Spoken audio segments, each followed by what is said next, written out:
America के आगे नरेंद्र मोदी ने आखिर सरेंडर क्यों कर रखा है? ऐसा क्या राज है नरेंद्र मोदी का कि जिसके कारण से वो बार बार ब्लैकमेल हो रही हैं और उनकी ब्लैकमेलिंग के कारण से पूरा देश इस वक्त शर्मसार हो रहा है। ऐसे क्या उनके हाथ में दस्तावेज लग गए हैं जिसके कारण से अमेरिका हर दिन प्रधानमंत्री को वो ब्लैकमेल कर रहा है और प्रधानमंत्री ब्लैकमेल हो भी रहे हैं।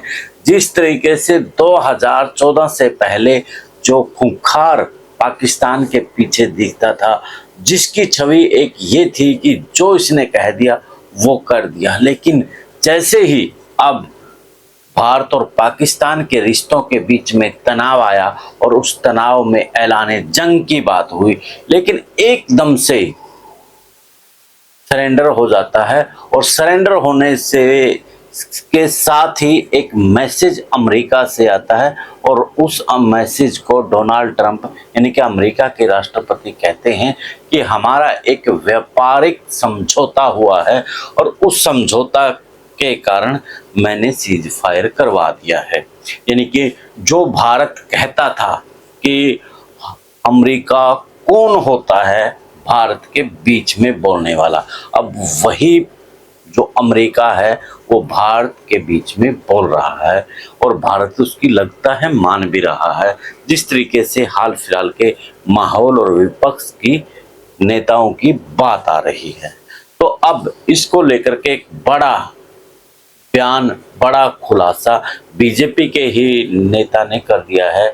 ये वही बीजेपी का नेता है जिसने 2014 से पहले कांग्रेस की नींद हराम की थी और बीजेपी के लिए वो रास्ता खोल करके आए थे।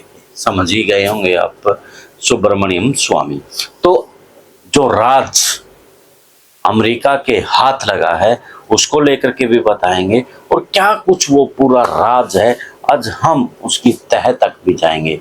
उससे पहले साथियों देखो, आज के ज़माने में, आज के समय में सच बोलना बड़ा मुश्किल है और सच्ची रिपोर्टिंग जिस तरीके से हम लेकर के आपके पास आए हैं, जो विश्वा प्रेम आपके समक्ष लेकर के आया है, तो एक लाइक, सब्सक्राइब और कमेंट तो बनता है।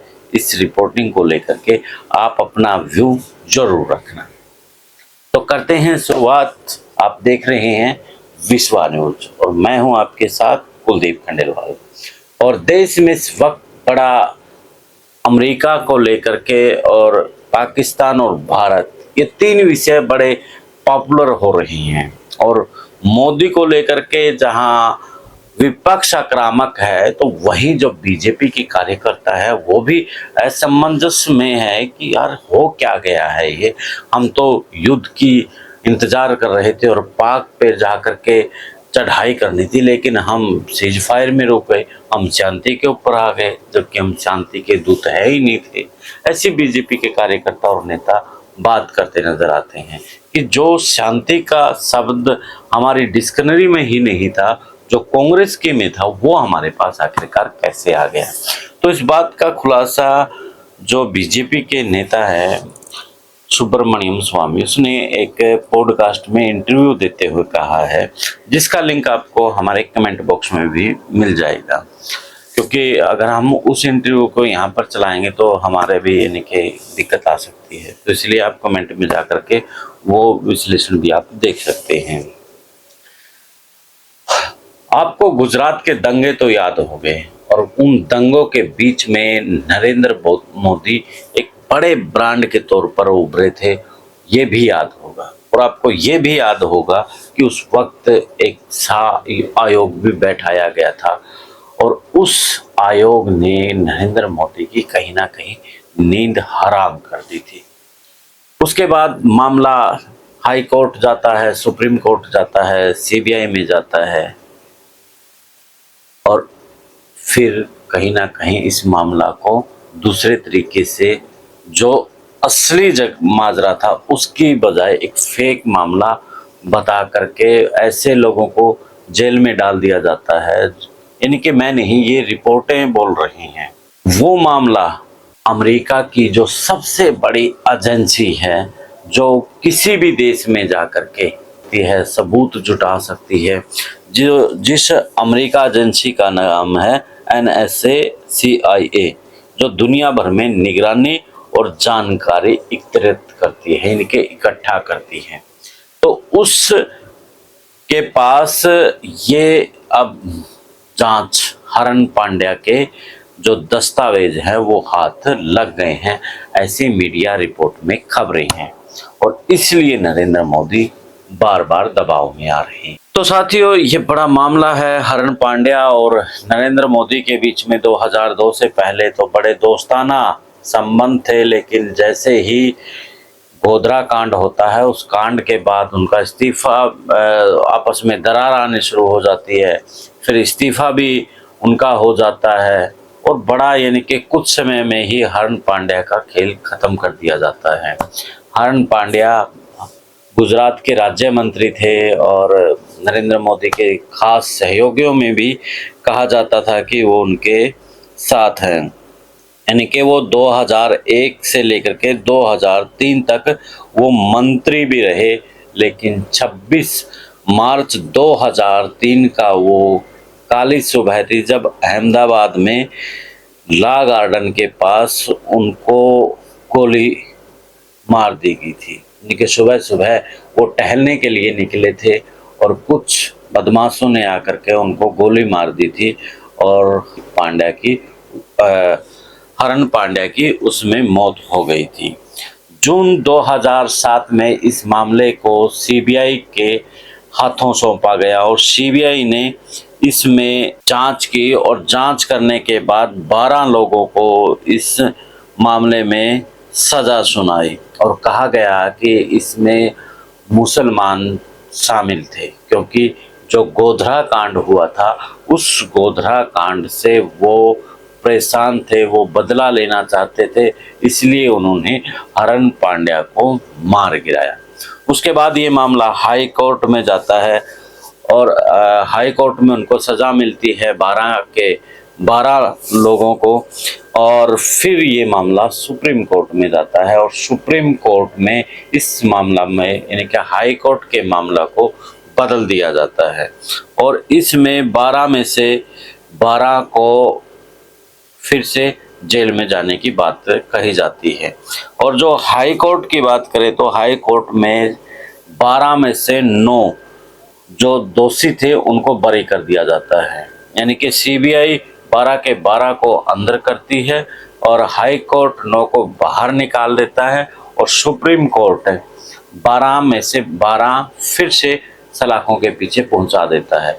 और ये सब जो हरण पांड्या का पिता था विट्ठल भाई, तो उसने याचिका डाली थी कि इसमें दोबारा से जांच हो, और जांच के बाद जांच हो और इसमें नरेंद्र मोदी शामिल है, तो उसकी याचिका के ऊपर दोबारा से उन्हें अंदर किया गया था। और हाई कोर्ट ने इसमें कहा था कि इसमें कुछ ना कुछ जो जांच हुई है वो कमज़ोर हुई है, और इसमें जो गवाहियाँ हैं और हैं तो वो सही मैच नहीं करती, इसलिए हाई कोर्ट ने उनको बरी कर दिया था, यानी कि जांच कमज़ोर को आधार बना करके, और फैसला सुनाया था कि 12 में से 9 को बरी कर दिया जाता है। तो ये विवाद 2002 के दंगों का था, और नरेंद्र मोदी के खिलाफ गवाही देने के कारण से ये वाद विवाद उठा था। जब ये गोधरा कांड हुआ था, तो गोधरा कांड के बाद जब एक जांच बैठी थी, जांच,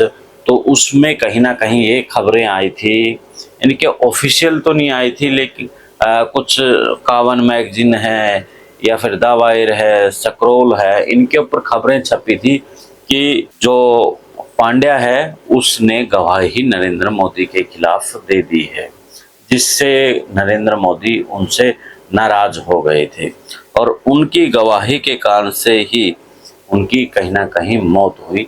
ये मीडिया रिपोर्ट्स में भी छपा था। और तीस्ता चितलवाड़ से लेकर के जो बड़े बड़े उस वक्त के संपादक थे, सिद्धार्थ और कावन जैसी मैगजीन ने इस मामले को लेकर के दोबारा से जांच को लेकर के मांग उठाई थी। ये कुछ न्यूज़पेपर के संपादक थे, कोई मानवाधिकार कार्यकर्ता थे, तो उन्होंने सब ने इस मामले को दोबारा से जांच करने की बात कही थी।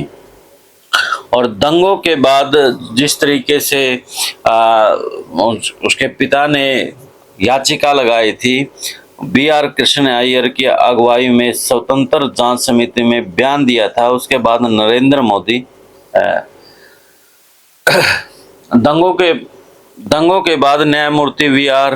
कृष्णा अय्यर की अगुवाई में स्वतंत्र जांच समिति में बयान दिया था, उसके बाद नरेंद्र मोदी ने, जिसमें जांच आयोग की मैं बात कर रहा हूं, उस जांच आयोग में उसके बाद पी.के. मिश्रा, जो कि नरेंद्र मोदी के प्रधान सचिव होते थे, उसने हरण पांड्या के खिलाफ एक जितनी भी खुफिया एजेंसी थी उनको पीछे लगा दिया था कि क्या कुछ चल रहा है, क्या कुछ हो रहा है, ऐसा बताया जाता है मीडिया रिपोर्ट्स के अंदर।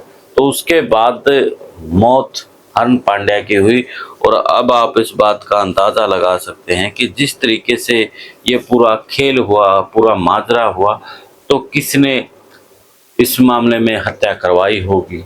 वो 12 लोग हैं या कौन हैं, इस खेल के भी असली खिलाड़ी कौन हैं, ये आप समझ सकते हैं।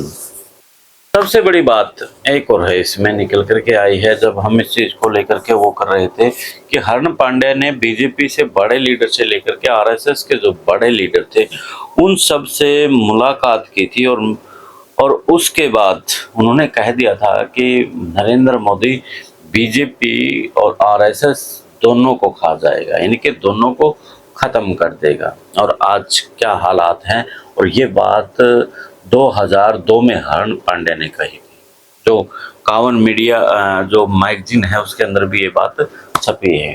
खैर, आप इस वीडियो पर क्या कहेंगे, आप अपनी राय जरूर दीजिएगा।